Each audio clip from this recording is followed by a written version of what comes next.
ঝগড়া মারামারি করে শেষ করে দেবেন, এটা ঠিক না।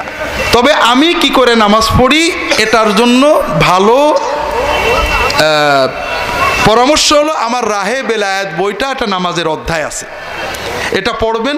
আমি যেটা বুঝি ভাই, আমার গুনাহগারের কথা যদি শোনেন, আমি যেটা বুঝি সেটা হলো নামাজটা হৃদয় দিয়ে অর্থ বুঝে আল্লাহর কাছে চোখের আবেগ দিয়ে মনের আবেগ দিয়ে পড়াটা হলো আসল কাজ।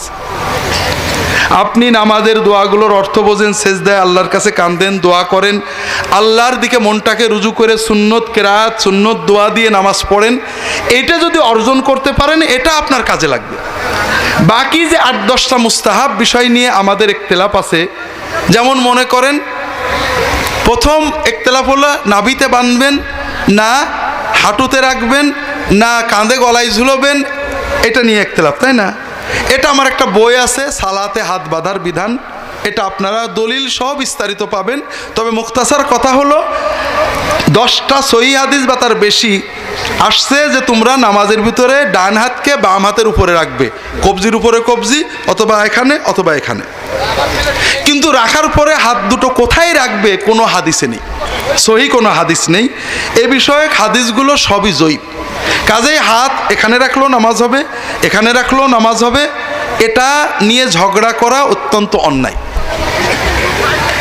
দ্বিতীয় রফউল ইয়াদাইন, যে দ্বিতীয় ঝগড়া আমরা করি, এর আগে কোনো ঝগড়া আছে আমার জানা নেই। রফউল ইয়াদাইন, রফুল ইয়াদাইন অর্থাৎ রুকুতে যাওয়ার সময়, রুকুতে ওঠার সময় সেজদা, 2 সেজদার মাঝখানে রফুল ইয়াদাইন করা সহিহ হাদিসে আসছে।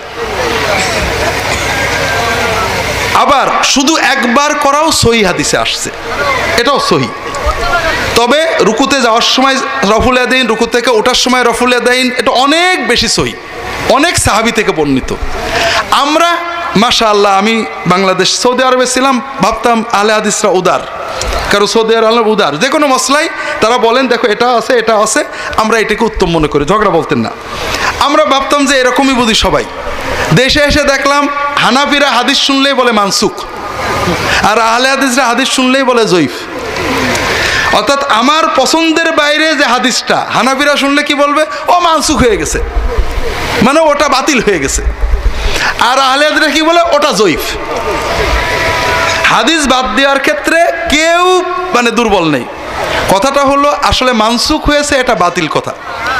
আল্লাহ নবীর হাদিস সাহাবীরা আমল করেছে। আব্দুল কাদের জিলানী রফাদাইন করতেন, জোরে আমিন বলতেন, উনি কি দোজখে যাবে নাকি?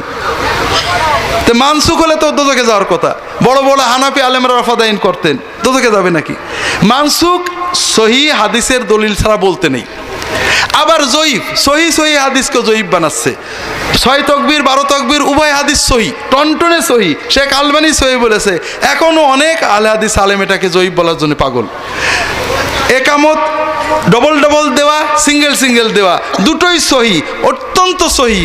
জয়ীফ বানানোর জন্য বা মানসুখ বানানোর জন্য আমরা পাগল হয়ে গেছি। এইভাবে বিভিন্নভাবে আমরা ঝগড়া বজায় রাখছি। তো যাই হোক, রফুল ইয়াদাইন রুকুর সময় করা এটা সহিহ হাদিস, অনেক সাহাবী থেকে প্রমাণিত। তবে আমাদের সমাজের লোক বোঝে না, সহিহ কেউ করলে রাগ করবেন না, এটা সহিহ হাদিস, পারলে কেউ করবেন। একবার করলে রাগ করবেন না, একবার করাও সহিহ হাদিস, সাহাবীরা করেছেন, তাবেঈনরা করেছেন, ঝগড়া করবেন না। তৃতীয় হলো ঝগড়ার তৃতীয় হলো রুকুতে যাওয়ার সময় হাঁটু আগে না হাত আগে। সৌদি আলেমরা হাঁটু আগের পক্ষে, তারা অনেক দলিল দেন। আহলে হাদিসরা হাত আগের পক্ষে, হানাফিরাও হাঁটু আগের পক্ষে।